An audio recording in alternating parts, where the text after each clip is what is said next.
Let's ditch the drama, grab your funny bones, and buckle up, lovelies. We're taking a ride through some of the quirkiest corners of my life on wheels. This is not your typical disability education podcast, so prepare for side splitters, unexpected twists, and enough detours to leave you happily dizzy. I'm Katie, and I've been doing this disabled thing since day one, so consider me your guide in navigating the messy, beautiful landscape of resilience and humor. Every tangent, every detour is a chance to look behind that curtain of disabled life, unravel the threads of confusion, and discover those, whoa, that actually makes sense moments.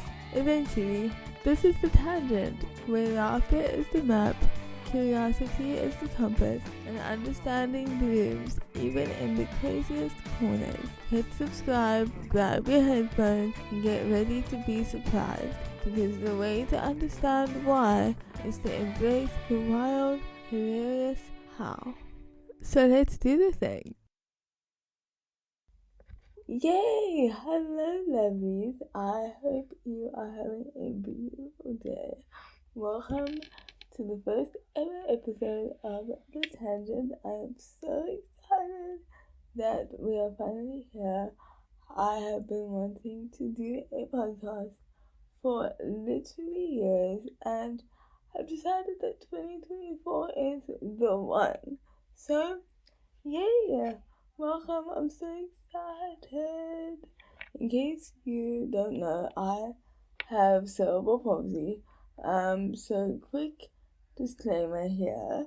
My voice may go down sometimes, and I may take a little longer to take a breath or something, because lung capacity and energy and effort levels are sometimes interesting and challenging with my disability. So please just be aware of that and bear with me, because yes. Let's get into a little bit about what this podcast is actually about.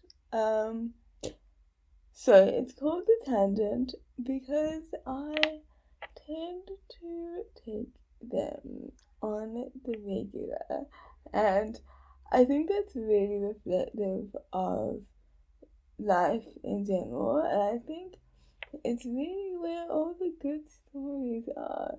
Like, all the beautiful things happen in the tangents. So we're just gonna embrace those and see where they take us. I want the podcast to be a platform to share stories and experiences, and maybe some behind the scenes, definitely some behind the scenes stories of some of the taboo topics when it comes to disability and living with it. I'm definitely not one who hides things and thinks that things are not appropriate for sharing. I work and live on the mantra of sharing is caring, and so if you don't share, people can't care.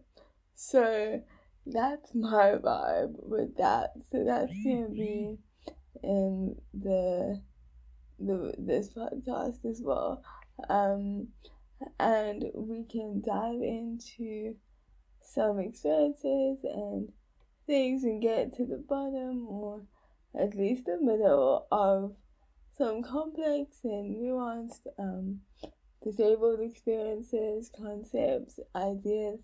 And I am not claiming to be an expert in anything, but I do know everything about my own experiences.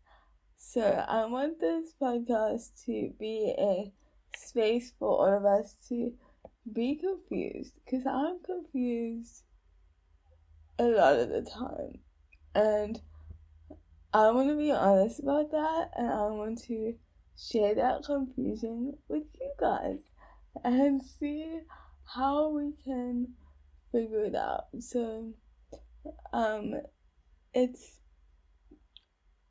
I want it to be a safe space for us to be confused together, and we can wade through that and find a way through together and hopefully learn some stuff as we go.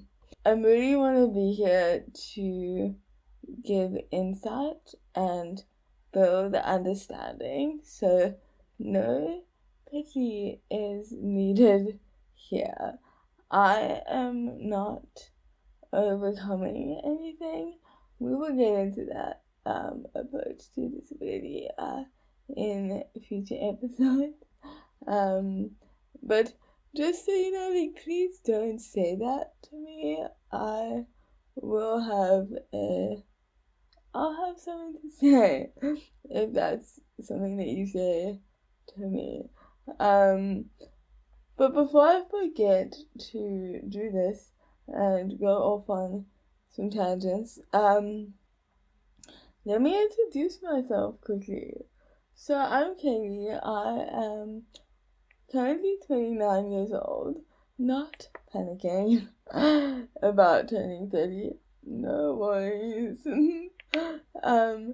My disability, like, elevator pitch is I have cerebral palsy. I was diagnosed at 11 months old.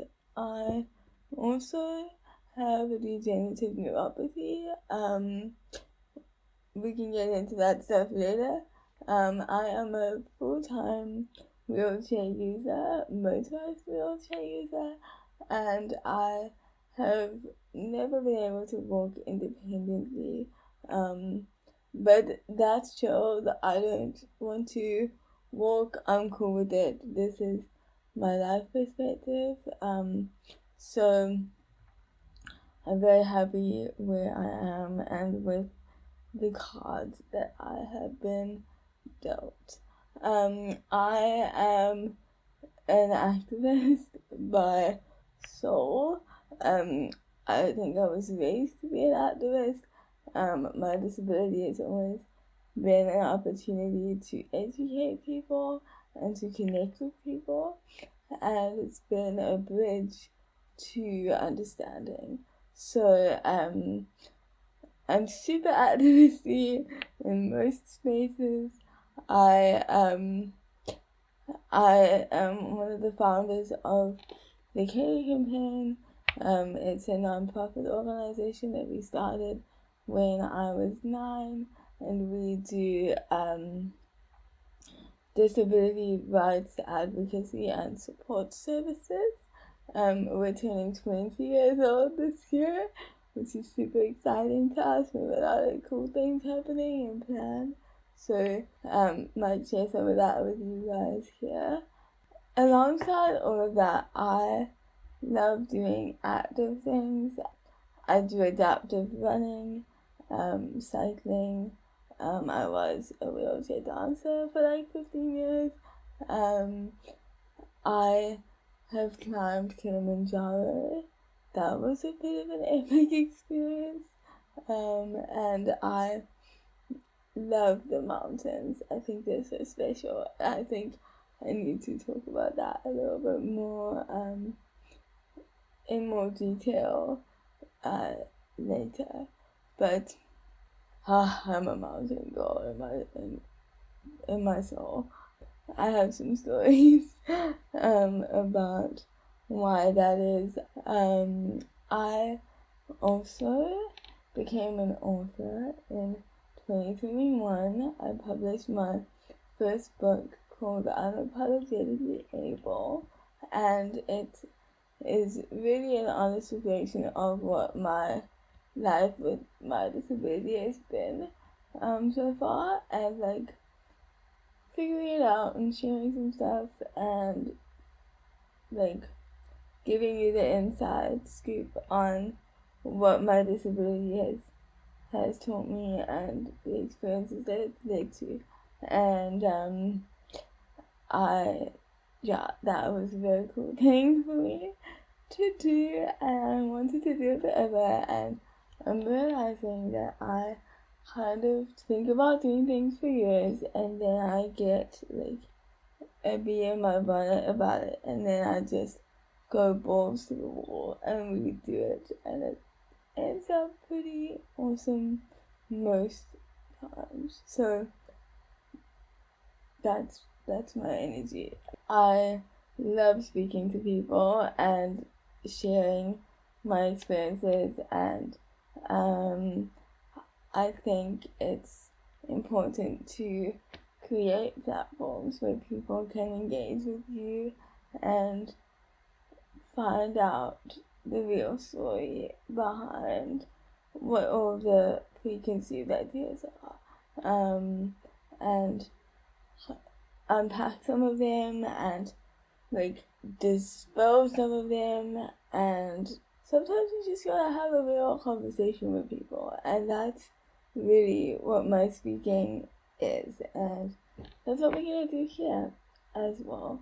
I love being with people, but I remember watching a TED Talk, and I love TED Talks. People, they were my university procrastination method of choice, because I felt like, at least if I'm watching TED Talks, I'm still like not doing what I'm supposed to be doing, but I'm learning stuff.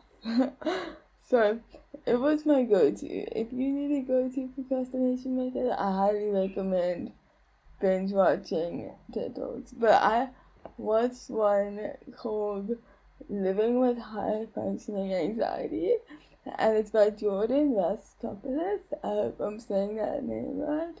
And they spoke about being a shy, loud person, and sometimes I feel like that's me more than like this extrovert human who just, yeah. But I think that's maybe anxiety sometimes. So, and that's fine. I think anyone who knows me will tell you that I am also a pretty sarcastic human being, and most of the time that's on purpose and intentional. Sometimes it just comes out of me, and sometimes it's like when I'm not trying to be sarcastic, people interpret it that way, and I can't help that. So it's fine. Just be aware that you should be expecting some sarcastic comebacks in a conversation with me. So there's that. I use humor a lot in my managing my disabledness, and it's kind of how I choose to communicate about my disability with other people. Maybe it's a coping mechanism, I don't know, but humor is fun, guys, and like, I think this is something that we need to talk about, where it's okay to laugh sometimes, and sometimes hilarious things happen. But I think read the room, and the general rule, I think, would be, if we're laughing, then you can too. Like, if we're not laughing and we're not finding it funny, and you're talking about disability, then maybe shut up. But like, read the room, okay? So I laugh a lot at myself. I think that my life puts me in ridiculous situations, and sometimes I'm laughing because it's funny, and sometimes I'm laughing so that I don't cry. But all of that leads to beautiful stories, and so I'm okay with it. And I think that our life story is so important, but I think it's not just ours. I think life stories are intertwined with the people around us, the people that we share our life with. My life story is also part of theirs, and it's a shared experience. And so for me, I think it's, especially as a disabled person who relies on other people to do the cool things that I do, and also like very basic living things, relationships are super important in my life. So I invest a lot of time and energy in building strong relationships and really investing in the people that I have in my life and taking that really seriously. So I think there are all of these ups and downs and ebbs and flows. Is it ebb up? I don't know. Anyway, we have to go with the flow, and we have to trust the process, and we have to cry as we go. It's all fine.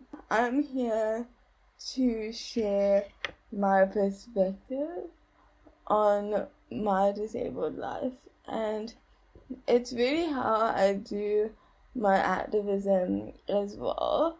I very much prefer like person to person engaging, having a conversation. It's about being curious about people's positions and why they think the way that they do and what their perspective is, so that we can genuinely and honestly tell stories, and we have to make space for each other and where we're at. And if we can do that, we can find common ground and find ways of living life together. And there's so many different aspects to doing that I'm so excited to share all of that with you. And people tend to look at disability with like one lens, and we just can't do that. Even if it's just one individual, there's so many things that lead into and impact how we exist with our disability, that like it's confusing sometimes, and we have to figure it out, and we need to make space for figuring it out. We don't need to know what we're doing 100% of the time. That's where the living is, and that's what I share in my activism, in my life, and in this podcast as well. I'm gonna talk about all of that stuff, and I really hope that it's relatable to people. And if it's not relatable, then I hope that you can learn something. But I hope it's relatable. And I learned this when I published Unapologetically Able. I sort of just wrote it and published it, and I was expecting to, like, this is just my perspective and my life experience. I wasn't expecting people to relate to it and feel seen through my book, and it really made me realize that with the feedback that I got from people was that we're not really as unique as we think. And I think that that's beautiful, because we can be unique and like have personal experiences that are only ours, and that's fine. But when we're not unique, we also find community, we find similarity, and we find support. So I think that that's been a beautiful experience for me in finding that community and people who do relate to my experiences, and I hope that this podcast can be that for some people as well. I have been doing, for the last 5 or 6 years, I have been doing a word of the year, or like a couple words for the year, and it's at the beginning, like not reflectively. It's oh my word, what is the word for when you're looking forward? I don't know. At the beginning of the year, I said the words. And the only year I haven't done it since starting was 2020, and that year was a bit problematic, so we do the words now. And for this year, one of my words is create. And this doing the tangent is part of embodying that mission for myself this year. I have other words too, but the other words are curiosity and persistence. So, if you have a word of the year, share it in the comments. I'd love to see them. I love seeing like how people are framing 2024 for themselves. So share if you like. But this podcast I'm really excited to create with you, and I really think that life is just a wild ride, and sometimes we're not prepared for it. I think most of the time we're not prepared for it, but there are so many incredible things and people that arrive, and I'm really excited to share all of mine with you guys. So to end, I guess the thing to say is welcome to the ridiculousness, and I'm so happy and grateful that you're here, embracing the tangents. So let's figure out some life things together, and I'll see you in the next one.